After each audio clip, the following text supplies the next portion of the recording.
Hi Kipsters, happy Halloween. Today is October 30th. We are in day 48 and today we're going to finish up our book, Fever 1793. So we're going to read chapter 29 and the epilogue, which shows us what happens after the story. So now that we're in our last two chapters of our novel, Fever 1793, what do you hope happens for Maddie in the future? That's what you're going to put into our do now. Where our epilogue is the section of a book that tells us what happens after the story. So we're going to kind of see Maddie's life after all of the action of the story.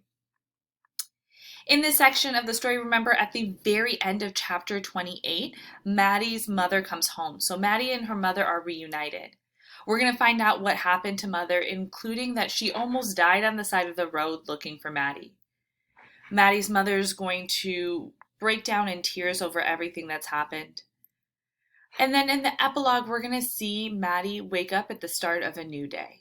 So pay attention to how her morning here is different than in chapter 1. That's what we're going to also go through on Monday.